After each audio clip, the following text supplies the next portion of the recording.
All right, all right, all right. Man, I'm excited to jump in with you guys today as we're continuing down the path of the coaching and leadership framework and dynamic. And today we're gonna unpack the context of the coach-client relationship. And as coaches, we are like constantly engaging with different contexts that have an impact on our on our practice. We're navigating different circumstances and dealing with individuals with unique motivations. So we should constantly pull from these contexts in our practice of coaching and leading.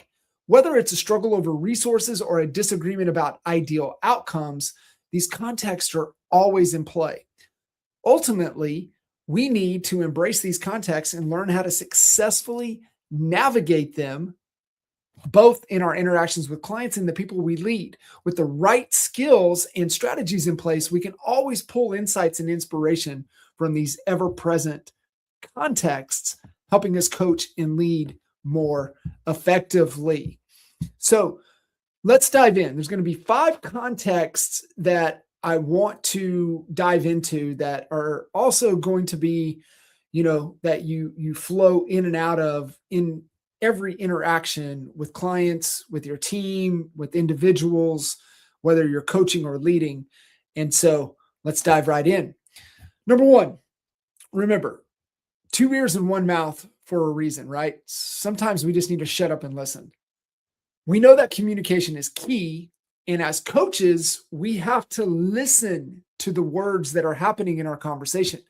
Active listening involves not just hearing what the client is saying, but also taking the time to understand their message. Remember, it's always layers deeper. We have to listen for the meaning of what's really going on and what's the underlying issue. We provide a space for our clients to share their circumstances, thoughts, emotions, and values without judgment. We also have to pay attention to any negative voice, contamination, and limiting belief that can sabotage the growth that we're trying to have. And listen, it's not just listening, coach style, where we sit back and nod our heads while the other individual talks. We're taking in everything they're saying and trying to understand their perspective. We're providing them with the space to be heard and valued. We're listening as coaches on many levels. We're listening for what's holding them back and what's going to move them forward. Listening is a rare capability. When someone feels that you are genuinely listening, they open up in a way that they might not otherwise. They become vulnerable, and it allows us to build trust. They become vulnerable and allow you to see into their hearts and minds, giving you a peek behind their carefully constructed facade.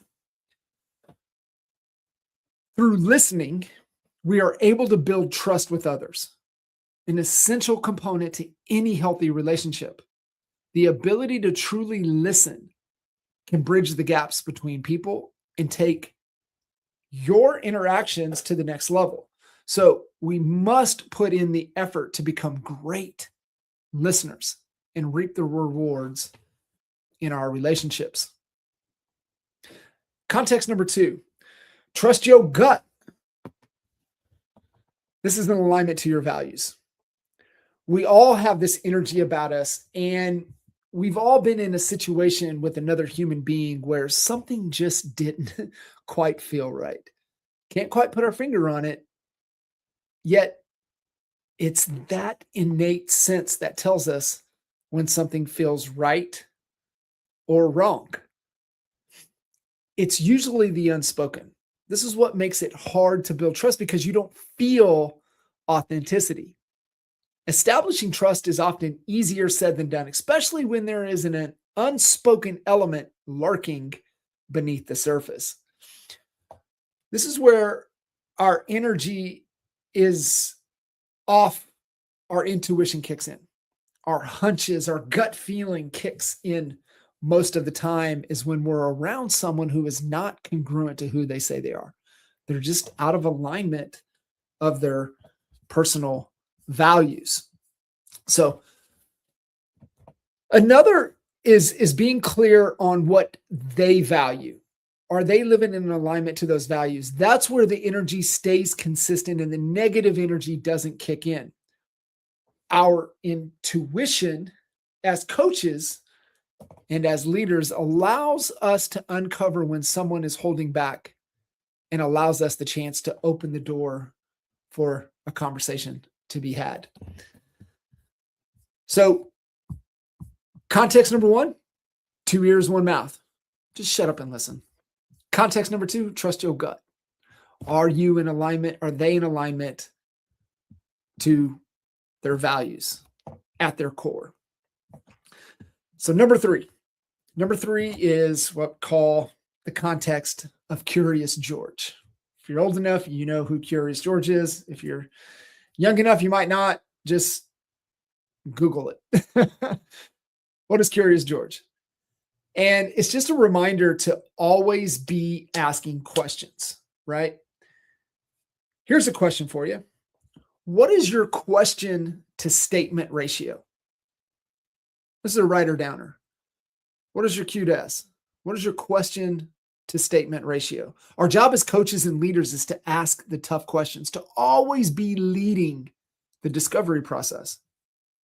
Staying curious and asking questions allows us to uncover answers and draw out the true meaning of what someone is wanting to accomplish. It allows us to help the person we're leading come to their own conclusions, change the way they think, they're enforced, and reinforce new beliefs and more powerful emotions that are going to drive stronger behaviors to get the results they want.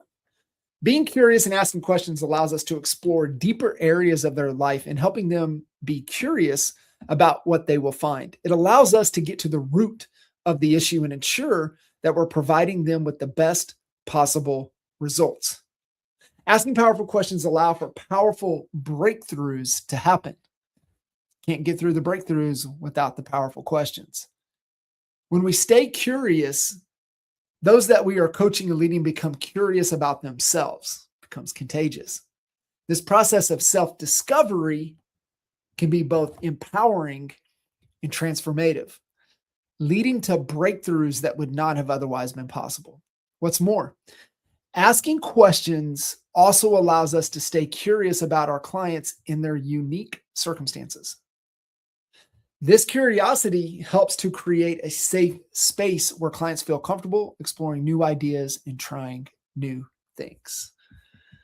How curious are you? And most importantly, what is your question to statement ratio? Context number 4. Man, learn like you're going to live forever. This is so important because it's all about growth. Personally and professionally, in your team kickoff every week, every Monday, if you're with your team, you're doing a kickoff, you better start every meeting, personally and professionally. What are you committed to? What are you learning? We touch on this for whatever topic right now. We're in build mode with AI. So everything revolves AI first. It's our thought partner. How are we using it? How are we using it to, remove just mundane tasks?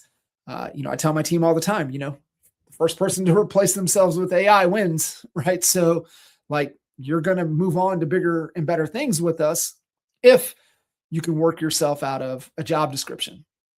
So making sure that this is a priority, this is a conversation, we're committed to it, we're focused on it. So my point, every Friday, right, beginning of the week, we kick off kind of what are you learning? What are you committed to personally and professionally?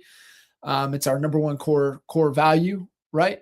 We're committed to growth personally and professionally every day. But at the end of the week, we do kind of a show and tell. Team shares what the biggest takeaway that they learned that they're implementing with AI this week. That's an example. How is that showing up in your life, personally and professionally?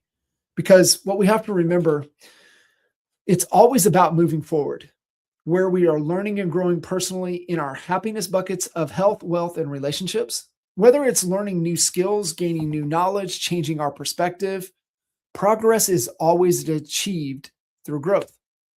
As we learn and grow, we inevitably experience change.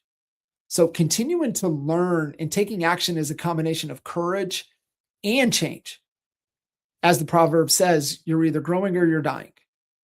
And in order to continue moving forward in life, we need to keep learning and taking action to make the change. After all, everything in life is uphill. So the only way we can continue moving forward is by staying proactive and revitalizing our efforts when needed. Like I mentioned, my number one core value reflects this commitment, growing personally and professionally every single day. We know that it is impossible to thrive in a constantly changing world if we do not grow and adapt along the way.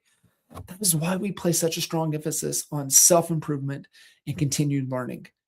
Listen, if you do anything the rest of this year, double down on personal development. Double down on continuing to learn, continuing to grow. I cannot stress this one enough. Context number 5. Get to right, not be right. This is the concept of outcome over ego. This is a context I use almost every day. And I say it to my team almost every day. It's like, guys, I'm not trying to be right. I'm just trying to get us to right. That's it. I don't have to be right. Now, 20 years ago version of me, yeah, I had to be right. I was trying to prove something. Ego was massive. I think with time, age, maturity, wisdom, I've learned to let go of that. I'm more concerned about getting to the goal than trying to be right about the goal. It's always about outcome over ego. It's never about us as the coach. It's always about the people we coach and lead. We have to remember that it's not our agenda. It's uncovering and helping the person we're coaching and leading to what it is that they want for their life.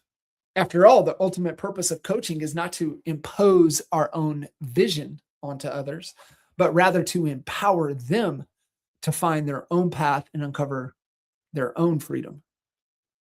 We have to get out of the way, which is not easy, especially when we're in a situation where we really care about that other person.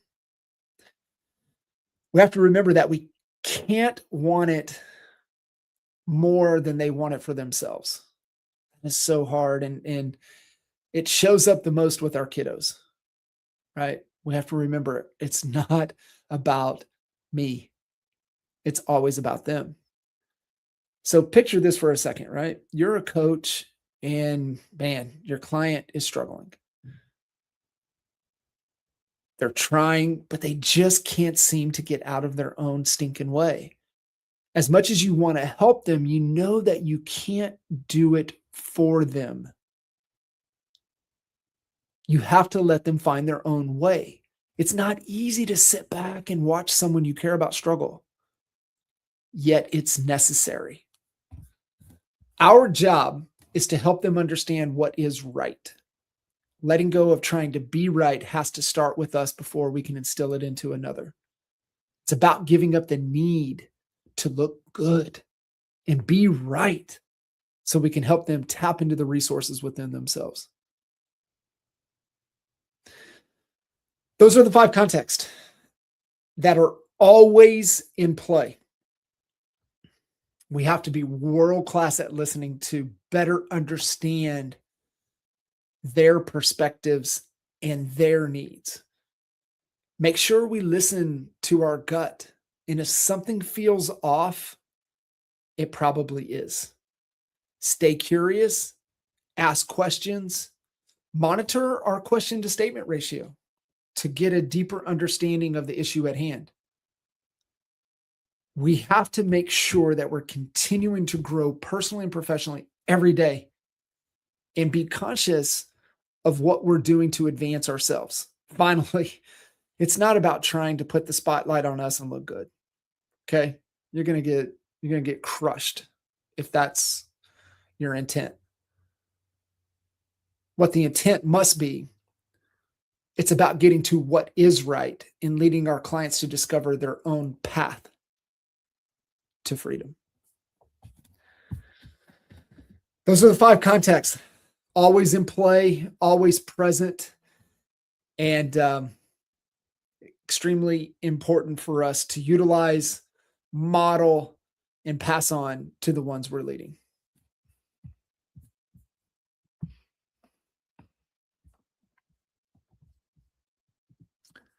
All right, guys. Well, that was short and sweet, extremely, extremely powerful. And those are the 5 contexts to go off, to go along with the fundamentals that we talked about on the last episode. And those 2 conversations, those 2 pieces is just a solid rock foundation to build your coaching and leadership practice on. Y'all keep getting after it. Let's make it happen.